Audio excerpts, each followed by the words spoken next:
Hello, and welcome to the Divorce and Beyond podcast. I'm Susan Guthrie, your host. As a top divorce attorney and family law mediator for 30 years, I know what you need to know to get through your divorce, and most importantly, how to move beyond it to thrive and transition to your new future. My experts and I are here to give you the insider view into the process, so listen in for the wisdom and expert information you need on your journey through divorce and beyond. Hi, everyone, and welcome back to Divorce and Beyond. I'm Susan Guthrie, your host, and we're continuing our special holiday archive series with episodes designed to help you navigate this season with strength and resilience. Today's episode, Singing Single Bells This Holiday, Surviving the Solitary Season, originally aired on December 20th, 2021, and features my friend and special guest, Jenny Stevens. Jenny shares powerful insights and practical tips for finding joy and meaning during the holidays, even if you're spending them solo. This episode is perfect for anyone feeling the weight of loneliness or looking for ways to make the most of the holiday season on their own terms. As a reminder, some links mentioned in these archive episodes may no longer be active, so please check the show notes for updated information. And now it's time to jump into Singing Single Bells This Holiday, Surviving the Solitary Season with Jenny Stevens.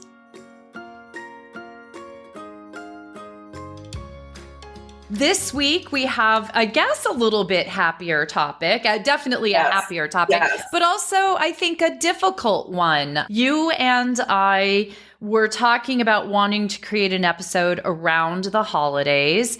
And for those who are listening, this is a special holiday episode. I did want to mention there will be, as a gift to you all, no interruptions, no ads. This will be a start to finish episode for everyone. But when Jenny and I were talking, we decided to do an episode that's focused a little differently around the holidays, because you see so many episodes focused on how to co-parent during the holidays, how to make the holidays merry for your kids. And what I thought got missed in all of that was the idea of self-care and the idea of and concept of taking care of yourself during what can be a kind of difficult holiday period when you're facing it, especially when it's new and the first one after a divorce, a separation, a breakup. So we're going to focus on how to care for yourself during the holiday season. So Jenny jumped back on this morning, and we're going to run through some of her top tips for really taking that focus off of the holidays and putting it on yourself. So one more time, Jenny, thanks so much for joining me. My pleasure. Jenny is a licensed clinical professional counselor, and for 20 years, she was helping and working with adolescents and families as a school counselor, and now she's providing counseling for individuals who are navigating major changes in life, major life events, one of which might be focused on the holiday season. So I want you all to know, go check out her website, follow her on Instagram. Let's dive into the topic, Jenny, because I know you are talking to people probably daily right now about the challenges they're facing as they come into this holiday week and really this holiday season, right? At this time of year, it's all about ho, ho, ho and jingle bells and dreidels and lighting candles and, family and wrapping and presents. And not everyone's happy, are they? No. And I mean, I would add to the litany of things the list of what you just said, like Hallmark movies, right? All of this stuff are billboarded, and you turn on the TV and everybody's like hugging and kissing and all these fun things. And so I think it's an oxymoron because, as you just mentioned, holidays appear on the outside so great, so happy, and some are, and sometimes we feel that way, but in the reality, holidays can be extremely stressful because there's so much to do, and there's parties and there's wrapping and there's kids, and sometimes there's divorce, and it's hard to navigate that piece. Or there's stressful things with family because a lot of families have interesting relationships or dysfunction, and we are put together at dinner tables, and sometimes things don't feel, fantastic and happy, and holidays are sad and stressful for some people and difficult. Yeah, well, actually, I think that's a really good point that you make there, because one thing that can happen when you're going into your first holiday as a single, perhaps, or having, your marriage end or divorce, is that you forget sometimes that holidays have always been a stressful period of time. We romanticize them almost in our mind as we go into this first post-divorce holiday, thinking back as if they were always perfect. And as a divorce attorney, and I'm sure as a counselor and therapist, they don't call January divorce month for no reason, right? I mean, the holidays are stressful. So maybe that's something to remember for everyone, is that there is stress involved in that holiday season, whether it's an intact family, as they say, or you're going into your first divorced holiday. That's a wonderful point. One of the suggestions and things I work with on many clients is this story that we have in our heads of, hey, this is what it is, or this is what it's going to be like. And oftentimes our thoughts and our stories in our head are quite powerful. So a lot of it has to do with either reframing the story or telling ourselves a different story. And furthermore, being open to opportunities that we might not foresee. And sometimes when we let go of attachments to what that story and holiday actually looks like, something better or different or opportunistic is at the other side of that. It's really important to ask yourself what sort of holiday you want to have. What are your intentions around the holiday? I can go on and on about this, but it's really important to watch our negative self-talk and sort of be aware of our stories, because there's opportunity to have this holiday something different if you're open to that. So there's your first tip, right? If you're thinking about this as in your head, the story you're telling yourself, isn't it Brene Brown who says the story we tell ourselves? I always found that so powerful when I heard her say it. But if the story you're telling yourself is this holiday is going to suck, then guess what? This holiday is probably going to suck. If you tell yourself and set a different expectation in your head, you have an opportunity, just like divorce is an opportunity, as I always say, you have an opportunity to create a different, but perhaps happy still holiday.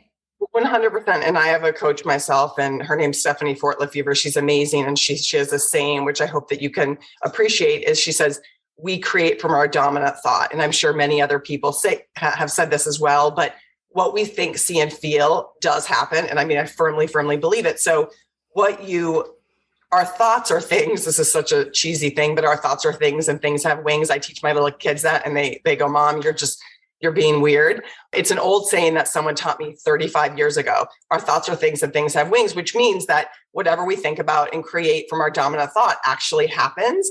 And so it's just as true to have, if you have a negative thought about, I'll give you an example. This holiday is going to suck. This holiday is going to be so not good. The opposite of that thought is just as true, because our thoughts are really not who we are. So if we can extricate and understand those negative thoughts, that we are not our thoughts, you can say and have a mantra of just the opposite and make it different. Again, intention. It's around intentionality, and the stories. Actually, I would call them like BS stories that we create in our head. Change your narrative. Holidays can be different and can be okay. Well, and you just said that word, different. And I think that that's a key here, because and maybe it's because as we go through divorce, everything's changing, and it's just, we're overwhelmed by change. So when the holidays are going to be different, that feels like maybe one step too many into change. But you almost make it worse by trying to make everything exactly the same, right? Because then you're only emphasizing everything that's different. Is it better to embrace the different? Two things on that. I think we all have to recognize and accept that change is hard. Inherently, human beings don't like change. So let's acknowledge that change is difficult. Okay. So as much as we want to say change is great, again, I believe that change is the only variable. However, once we accept like change is hard, then the second piece is we can also accept that we are meant to go through hard things and change is okay. So I always recommend to my clients during holidays, specifically ones who are single or divorced for the first holiday, first and foremost, it's hard and it's different. And different and hard doesn't mean bad. It means potentially creating new traditions, creating a list of things that you want to do for yourself, whether it be pampering yourself, whether it be, I love music. So making a fun holiday playlist, I love to dance. You can dance, move your body. There's opportunities. So you can make a list of things that you want to do that are changes for you and you or your family. Well, and that's, you talk about the traditions, right? And that's the other thing I think about the holiday season is for so many families, there are traditions around holidays. We always did this. This is what we do on Christmas morning. I mean, I hear that a lot when I'm working with families to try and create new parenting plans because frankly, the holidays are going to look different. You know, one of the things that's hard for people is to let go of the traditions that don't work. But I think you just had a really good point about making maybe new traditions, and they can be new traditions that just involve you. I love the holiday playlist and dancing around. That's become and I know you do it. You dance around by yourself, don't you? Okay, don't embarrass me. Actually, you know what? I own that. Anybody who knows me out there knows that I have dance parties by myself and with my kids. So there you have it. Me too. So we can both own it. I love to dance by myself. And Susan, our friends at Divorce Girl Smiling, our friend Christine made a playlist. So we should add the playlist. It's a fabulous, like sort of empowerment. We should add the playlist. We're adding it. Everybody go to the show notes and the playlist, the holiday playlist will be there so that we can all enjoy it. And I want every listener to download that playlist and dance by yourself or with your kids or make that a part of your traditions. That's your homework, everybody. Yeah, I like it. We don't give homework, but. Well, we are going to hear. Actually, I do give homework sometimes. And that's one thing that I want, I always say to my listeners, grab a pen, take some notes here, or go look at the show notes because I've taken some for you. Because that's another thing is don't just let this holiday happen to you and find yourself waking up on Christmas morning or New Year's Day alone without having a plan. I mean, I think it's probably a good idea to have a plan. Yes. And so you mentioned something which I have to piggyback off is that I believe, and many people also say this, is that life happens for you, not to you.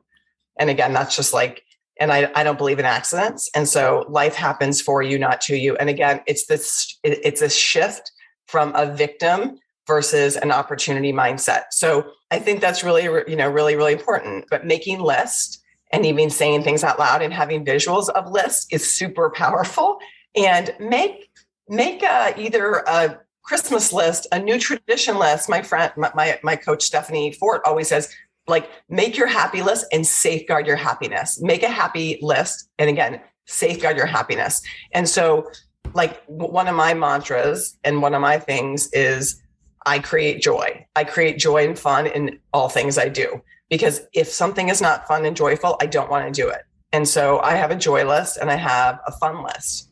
I even put it on my refrigerator and my kids are like, seriously, Mom? And then one day I took it off because I was cleaning it and they were like, where to go? And I was like, you like it. You like it. Right? Yeah. And hey, that can be one of your new traditions is this year we're going to create our new joy list for the year. Yes, make a joy list and then make it visual because when you see things, and I also have another tip, which I'm sure you've all heard of it, say it out loud, tell a friend. Like, I'll tell you, Susan, I'm having lunch with you tomorrow for work, and I will tell you my list. So say it out loud. It's more powerful. Well, your stated intentions that you put out in the world do carry a lot of weight, and you bring the positivity and the energy of those you tell to the plate as well. So I always tell people, I love lists. I love writing things down, and I love telling people what my intentions are. There's also it's harder to go back on when you let there's accountability out there, right? When you let people know what you're planning. It's so true because when you say it out loud to somebody, they're again, you're vulnerable. And then they might be like, hey, Susan, what this? Like, I'm writing a book this year. And like, I've said that out loud. So that means like, I'm going to have to write that book. And I am writing a book, but you know what I mean? Like, you say it out loud to somebody, and it means it's happening because somebody might ask you. They're going to be like, where's the book? What happened to the book? Yes, exactly. I know for a lot of people during this time, it's a time where they let go of their self-care because they become so immersed. So even simple things like their therapy appointments, or because it's busy, right? We're busy during the holidays. And so we let certain things go. We start going to maybe anything and everything that we're invited to. We eat a lot, we drink a lot, we party a lot. And that may sound that like it's joyful and happy, but there also can be an exhaustion to that, or, you know, something that's a little too much of everything. Is there a point where you have to, you know, conserve your energy as well, or draw within? Absolutely. I'll use the analogy of the bank account. And, you know, like if it's a checking and savings, and you put like my checking account is me. Actually, I lied. My savings account is me, and my checking account are my extracurriculars and my activities and social stuff. And so I like to check and balance it. But I also know that December is one of those months where my checks are going to be, my parties, my things will be in more, like have more than my savings. But what you're asking and what you're bringing up is a really good point. When we're busy and stressed, what happens? We might not sleep enough. We might not eat well enough, or a lot of times we eat more, or we refer or go back to like maladaptive, like bad habits. And so it's just really easy. Like there's studies like the less we sleep, the more we eat. And the more tired we are. I won't bore you with stuff because it's counseling and therapy stuff, but the less sleep we have, our moods are either more depressed or more anxious. And so that's like neurologically like what happens in your brain. So just, it's not like, look, I don't tell my clients, look for perfection. You have to have this like equal check and balance. I'm saying like, there are months that we spend more and there are months that we don't. And so 'tis the season, but also be aware of things, because like, I know that if I go out late 2 or 3 nights and don't get enough sleep, so like, I know what happens to me. I get sick, or I can't talk or whatnot. But like, so know your body, know your psyche, know what you can handle. And then like, during that month, you can be like, hey, like, what can I do? And then what do I need to like replenish yourselves? So self-care is really important. And then again, you can make the list and then sort of decide what you can do and what you can't do. And saying no, like the other thing is saying no is okay. Saying no gives you permission to reboot. It's so important that, you know, I've said it on the show so many times, people are tired of hearing it, but no is a complete sentence, and it's a perfectly acceptable answer when someone asks for something from you that you just have to, you know, say no to, that you have to safeguard yourself. And, you know, one of the things I try to do during the holidays, I just went through a weekend where I had 4 holiday parties in 2 different states, right? So I flew to New York for parties. I flew back here to Chicago for parties. But I also knew that yesterday I had to get up and go to my Soul Cycle class. I needed my exercise, which may sound counterintuitive that, you know, exercise when I'm exhausted and jet lagged is the wrong thing, but it's absolutely the right thing. It's what brings me energy and what keeps my mental health and my stress levels at a lower point. It would have been easy to say, I do not feel like getting up at 5 o'clock in the morning to go sweat in a dark room with candles and a bunch of, you know, people, but I did it and it felt better for it. The candles smell good. I do. Those grapefruit Soul Cycle candles, I tell you, that's why they sell those things. But what about the New Year's resolutions? Because we've been talking kind of about that Christmas thing, but we're also going into New Year's. And I think a lot of mistakes get made around New Year's, whether you're divorced, whether you're single, whether you're, you know, whatever. We go into that holiday of New Year's and there's so much pressure around it. And that whole New Year's resolutions is such a big deal. And we put so much pressure on that. We have to have this spectacular New Year's Eve plan. It's got to be the biggest thing in the entire world. I will tell you, everyone right now, here's my secret. I hate New Year's Eve. I do not go out on New Year's Eve. And I don't make New Year's resolutions. I can't take that pressure anymore. So what do you tell people around both of those? What do you do about those ultra high expectations around New Year's Eve if you don't have plans, or you think, you don't want to have plans, and about New Year's resolutions? Okay, that's a good one. And I could go on and on about this one. Again, I'm going to start with like reframing it. Like, it's just a day, right? Just like when I work with my divorce clients, Christmas Eve and Christmas Day, if you celebrate Christmases, if you're Christian, or like my Jewish clients, it's just a day. You may change the narrative around that day. So I'm with you. I would challenge and argue that you should make lists and goals every month, every day. And it's not just meant that January, right? Because it's arbitrary. January, yes, it's the beginning of a new calendar year. We can't dispute that. But if you're somebody that wants to make significant change and have goals, I would say do it every month or do it every day. So, okay, that's point number one. Point number two would be that I used to like New Year's Eve and now I can't stand it. And so I don't make plans. Like this year, I'm flying home on New Year's Eve just to be like, I can't do anything. And my children who are 9 and 10 don't know what New Year's Eve is or not. So, and then I would say to your listeners, know thyself. If you like New Year's Eve, go all out, buy a new dress, make new friends, invite yourself to a party, especially for those who are newly divorced or single. Ask yourself what you want and go all out. If you're someone like you and me, Susan, stay home, rent a movie, be on an airplane, go watch Netflix, do what you want to do. Again, it's just a day. I mean, I can't tell you how many nights I've gone to bed at 10:05. My ex-husband would be like, what are you doing? And I'm like, here's the deal. I love my sleep. It's just a day. So that's my New Year's Eve thought. And then my New Year's Day, I mean, it's similar, right? I mean, again, it's like, what does our friend Bella say? That New Year's Day is like the Super Bowl of dating. Yes. Dating. Yes, it's peak dating season. Here we go, folks. Bella will be on, by the way, everyone, to talk about peak dating season. So just hold on. But yes, New Year's Day and New Year's resolutions, which, by the way, I think statistically only last for about 2 weeks.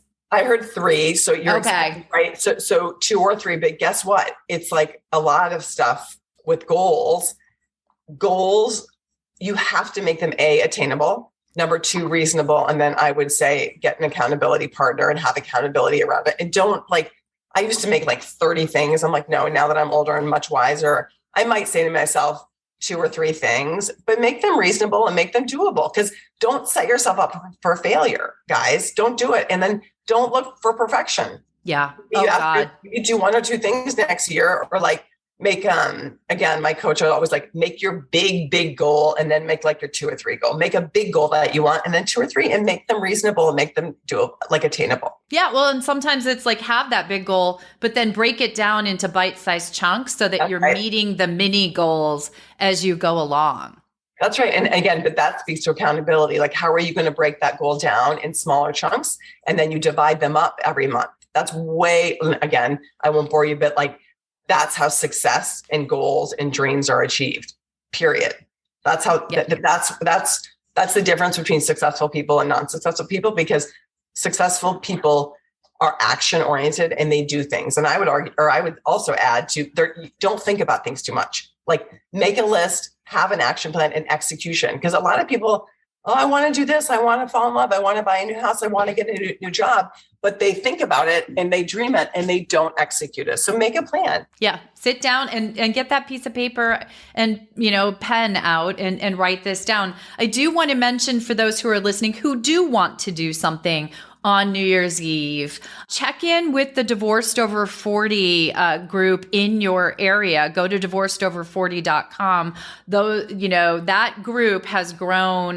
Daniel Harold was on the show a while ago. Amy Lucas. I mean, those guys, they have created an amazing group of people. And so if you do want to do something, if that's what lights you up, then, connect with that group and make some plans for what you're going to do that night or any other night. If you're feeling lonely, want to find a new community and friends. Finding a tribe while you're going through divorce or after can be really empowering and important as well. The other thing that I wonder your thought on, because it goes a little bit to perspective. Everybody looks at, this particular holiday season, if they're recently separated, divorced, have just broken up, as if it's the end of the world, or it's like the be all and end all of everything. And in divorce, when we're talking about a settlement and somebody is saying to me, Susan, I have got to have the couch, or it is really important to me to get the kids 15 minutes early for Easter, or whatever that thing might be. One of the questions we always ask is, will this matter a year from now? Will this matter in a year? I'm giggling and smiling. A couple of things. Perspective is perspective. When the word perspective comes up, I say, what are you grateful for? I ask my clients, like, what is going well? I challenge my clients, like, what's a different perspective? I always say, I wonder what a different perspective on that. Again, I'm not minimizing grief, loss, sad, hardship. I'm certainly not, don't get me wrong. I'm not minimizing that, but I also teach my clients to be grateful for the things they have. I also have to say, this is full disclosure. When I was going through my divorce, I was so attached to certain couches and tables. And my attorney was like, it is a table. Buy a new table. And then I was like, no. And then actually my new table is better. It's better. And like, will this matter in a year? Again, that's perspective. You and I both know, since we work with a lot of divorce folks, it's so different in a year. So your holiday will be so different in 1 year. And a year after that, and a year after that. And, everyone, Jenny and I are speaking from experience as well. You heard her just say, and by the way, I sat at that table. It's gorgeous. So she did well. And I've been there with people. I have been there, and I understand how attached to things or to traditions or to what it's supposed to look like in our head. And it can be very hard to let that go, but realize that, different doesn't mean bad, doesn't mean worse. And if we take that moment to take the deep breath and really try to say, is this as important as I am feeling it is in this moment? Will it be that important a year from now or down the road? Often that does give you that moment to attain some perspective. Be present. Holidays go by so fast, and it's a flurry. We all know it's a flurry and a flash. It's like when those lights, when Christmas decorations come up after Halloween, I'm always like, what is happening? It goes by fast. And we all know, just take a moment to breathe and be present, especially for those, just with family. Like especially with kids love holidays. I always remind myself, take a minute, enjoy it, because it goes by so fast. And then the other thing is, when there's a loss, there's also a gain. Every loss doesn't mean it's a loss. It means sometimes there's a loss and there's also a gain. So you might gain something from this holiday. You might gain something from the new year. Again, back to the table. I lost the table, everybody. Those who know me, they knew what table. And my gain is a much better table. So in the end, a year later, we're looking back with some perspective. I do want to ask, you just said decorations. And so I'm so glad you said it, because I wanted to be sure to ask you. I had a listener recently write in who's facing spending Christmas Day without the kids. The kids are going to go over to her co-parents the night before. They're going to be on Christmas Eve into Christmas morning. And so her plan is to get up on Christmas morning. She's already mourning the fact that she won't be waking up with her kids to do the traditional, Santa, etc. And her plan is to take down all the Christmas decorations. No. Thank you. I would like the therapist's input on this. It felt punitive. So yes and no. I just am having a moment because I was alone my first Christmas Day morning. So I actually empathize with your listener or the person that wrote in, and I get it. And I also wanted to true story, I also wanted to take my decorations down. And somebody wise like you said, wait a day. It's still Christmas. And so I said, okay, great. So I would again say to your friend or your listener rather. Who's the listener? Yeah.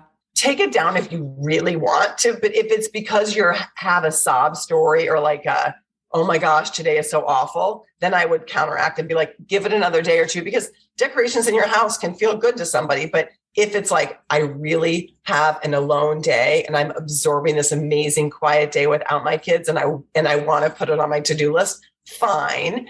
But the first morning, for those of you who have kids and you don't have them on Christmas morning and you celebrate Christmas, it is a little weird not to wake up with your kids. It is. And so acknowledge that. And so on my first Christmas morning without my kids, I was like, what am I going to do? It wasn't as bad as I thought. I did a workout and then I invited myself to a neighbor's Christmas party, and it didn't turn out that bad. But I mean, again, it's just perspective, and like, it's just a day. It's just a day. Yeah. I mean, you can plan a lot of things. I love, you can invite yourself over to friends or family.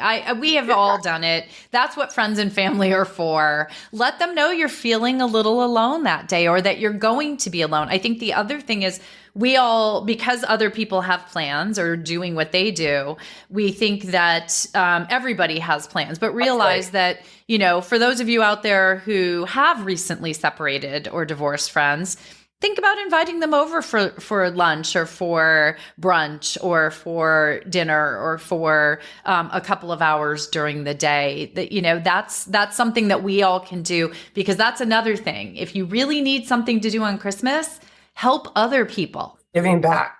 That's right. I mean, Susan, absolutely. And to the point of the either having people over, or like for me, shamelessly inviting myself over to people. People know I don't cook. And so I'm always like, are you going to have a meal that I can attend? And furthermore, speaking to the tribe piece, your good friends and family know that this is your first holiday alone as a single person or divorced person. So maybe they're not thinking about it, but when you say, hey, listen, I'm used to having Christmas Eve with all my relatives or exes. And sometimes we are like happy that we don't have to see our ex's family or whatnot. And you can say, can I come over? And I promise you, they're going to be like, of course, yes. So maybe they forgot or whatnot. Here in Chicago, I have a group of single divorced mom friends, and we all know that we'll all ask each other, do you have the kids on this holiday? And then we just make who's ever available, we create our own thing, because we all know it's not as easy. These days we've become very accustomed to Zoom. I mean, set up a Zoom party with family or friends, and fill part of your day with that. But the giving back part of it, my husband and I, most often the children are with their mom on Thanksgiving and Christmas Day. So we have taken to finding a food bank that needs help with food, or collecting presents, or attending something where we can do something and give back. And honestly, that's a bigger gift to us than it is to the people that we're purportedly helping in that moment. It's a wonderful way to spend a holiday, and really kind of focuses you in on what's important on those days when you're feeling lost or alone. Isn't that such a good point? And when the more we give, the more we get, like internally, like in terms of like gratitude and coming back and feeling like good or joyful or grateful. And remember, everybody out there, that there are so many people who are potentially underprivileged or under-resourced, and whether it's the homeless who need folks like you who have the opportunity to give back on a holiday where your stepchildren and kids are somewhere else. I know many people who do that on like the Thanksgiving Day or Christmas Eve, and they always tell me like that was, and it goes back to a tradition. So for those of you who are looking for new traditions, it's a great idea. Yeah. So many alternate ways to look at the holiday season if you're going into it thinking that this is really going to be difficult. We're not saying that it won't have its moments, but you can start right now to make it about you. Be sure to take care of yourself. When we were doing the pre-taping discussion, this goes back to what we always hear about, that having to put the oxygen mask on ourselves rather than on someone else. Take care of yourself and think about this ahead of time. Go into these holidays with your reserves in place, a plan in place, knowing that you're going to get through this. New good things are going to come. And a year from now, you might look back on this as the beginning of your new, fresh and new life and new start. It's so true. So like, remember like the oxygen mask, and remember the checks and balances for your own self. And I would say like, remember, know thyself. What do you want? What does your body and your heart and soul need when you have so much going on? And then opportunities. I promise you, when you make it through your first holiday as a single or a divorced person, you will survive. Number 2, we are meant to go through hard things. And then number 3, like you said, 1 year from now, it will feel so different, and you can be proud of yourself that you made it through.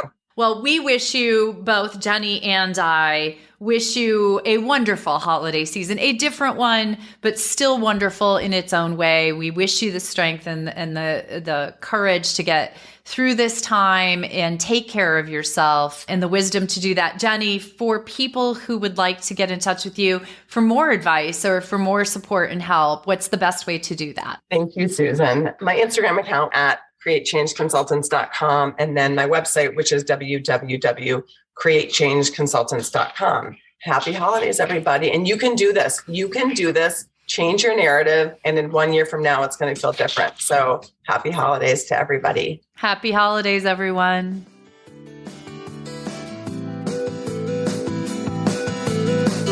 Thank you for joining me today on the Divorce and Beyond podcast. I hope you found some information and inspiration to help you on this journey. Please join me every Monday at 6 a.m. Eastern Standard Time for a new episode. And if you like the show, please take the time to subscribe and leave me a 5-star review on iTunes.